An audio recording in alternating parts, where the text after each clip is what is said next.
just play it twice. Keep this rule in your mind and try to memorize it by playing it twice. You can do it. I even tell second graders to memorize, and they memorize it quickly.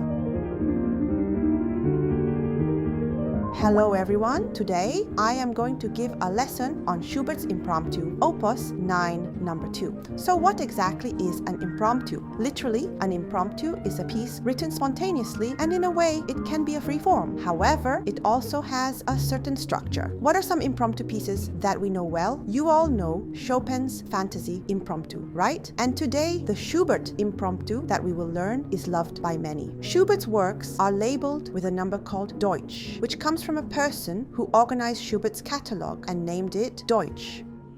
Mozart's works are known by the Köchel number, while Schubert's works use the name Deutsch. It's good to know it this way. And this piece has notes that continuously come out, almost at the level of an etude. Pieces where notes keep coming out like this can be played more easily if they are divided in phrases. In the case of Beethoven sonatas or Mozart sonatas, the divisions are clear and easy to separate, but pieces with continuously flowing notes are not so easy to divide. It would be good for you to do the dividing work before you perform.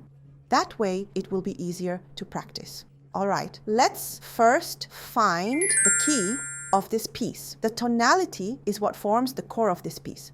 So the most important thing here is E flat. When there are 3 flats, E flat is significant. So it's an E flat chord. As expected, it starts with E flat. Then it has a 3/4 meter and starts with an incomplete measure. So you can play it .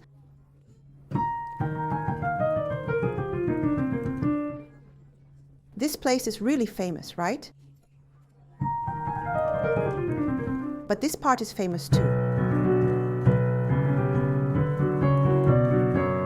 So it's characterized by being connected in these 3 parts. All right, then let's get into it. I mentioned earlier that we need to divide it up, okay? Let's divide it into 3 parts first. I'll play it through once so you all can look at the sheet music and divide it into 3 sections. 1, 2.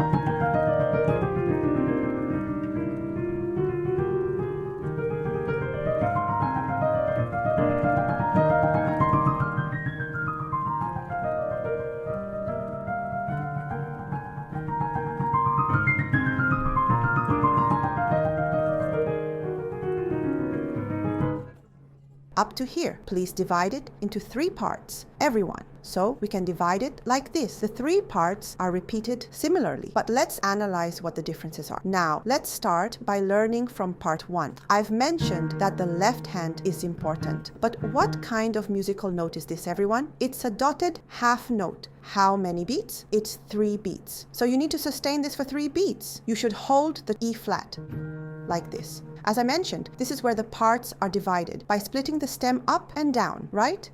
So 1, 2, 3. You need to keep resonated.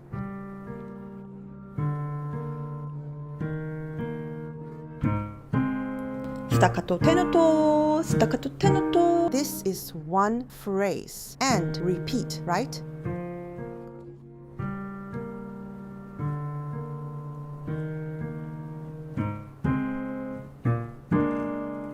And repeat.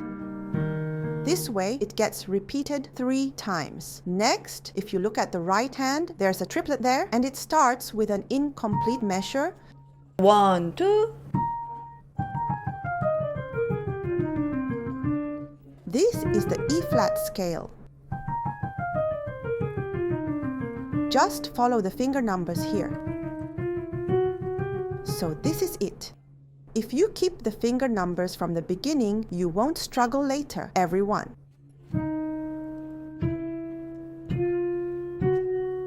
Now, how is it going? It's going up a half step every beat.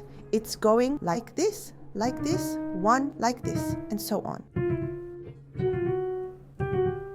If you know this, reading sheet music becomes easier. Find this rule. Always look for the rules. Next,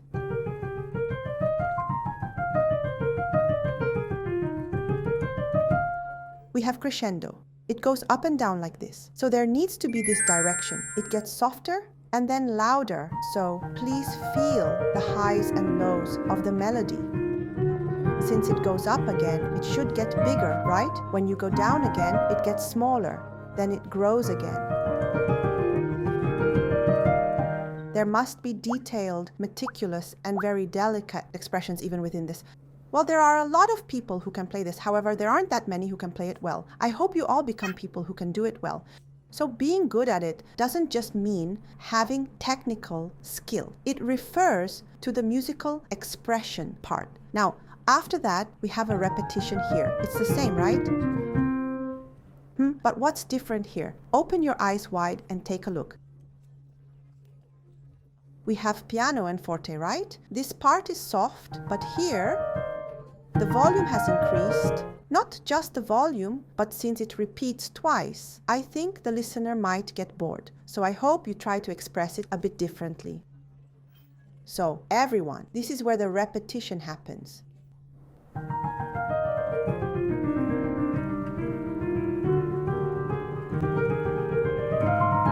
This is changing. It's D.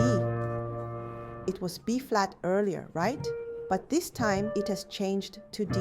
I wonder why it changed to go up here. It starts like this, going up 1 octave higher. Now the third one goes up 1 octave from here. However, you all need to make a choice. I won't tell you the answer. What I mean is, these 3 parts need to have some differences anyway. But how to create those differences is something you need to decide, and you need to establish your own style. To simply express the volume, you can use terms like piano, forte, and then fortissimo. Or there can be cases like this, where it goes from piano to forte, and then it gets softer again. Then, in this third and final part, you play it fortissimo. So it grows here.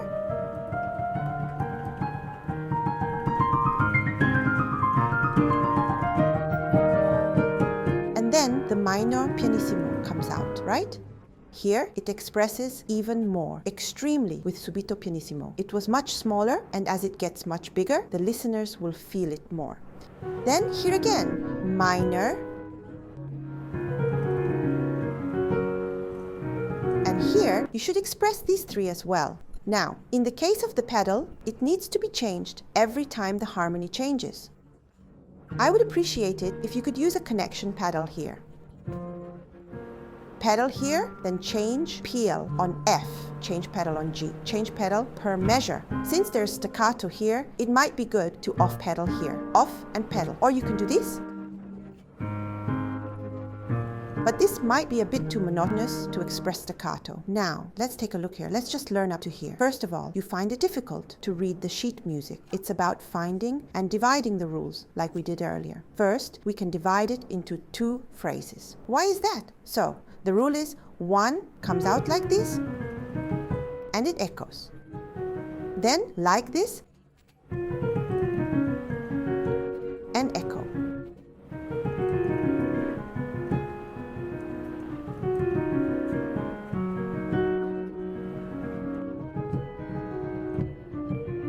For now, let's just do this much for today's lesson, and if you want more, please leave a comment. First of all, I've discovered that there are rules established in pairs like this. Now, how is the left hand being formed? Many of you might feel it difficult to read the sheet music because of the flat and the F clef, so let's try to find the rules. First, what is the interval between E flat and A flat?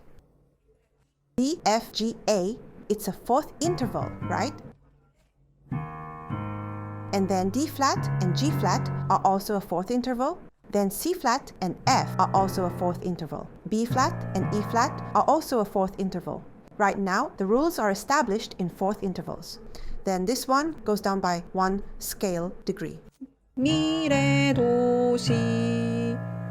So, everyone, try to memorize this. Keep this rule in mind and try to memorize it by playing it just twice. You can do it. I even tell 2nd graders in elementary school to memorize this. If I explain the rule like this, and they memorize it quickly, all right? Let's try playing it just 5 times and see if we can memorize it. Now, let me try to memorize it. E flat, since it was a 4th interval earlier, A flat, and since it was E flat earlier, we need to go down 1, D flat, G flat, C flat, F, B flat. This is how you memorize it. You need to find rules like this. Everyone, just be careful with the last tail. A flat, B flat, E flat, right here. Then if you look at the right hand, you can see that the scale is coming out like this. So please be careful with the flats as you go down.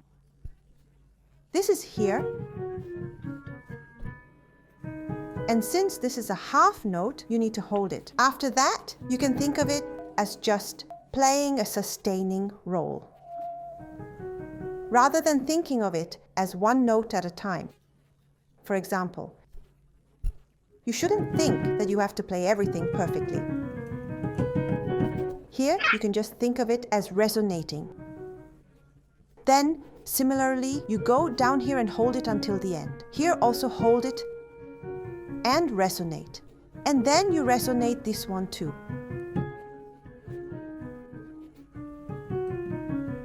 It's repeated like this. After that, this might be quite difficult. This is the arpeggio here. Then, here is the G flat arpeggio. F diminished.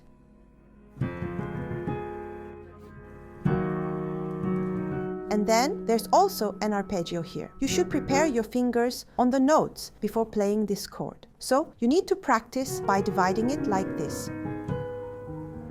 The same goes for the B part here. It's the same here as well. I would like you to change the pedal every measure. Alright? Then please leave a comment for the next video. Everyone, see you next time.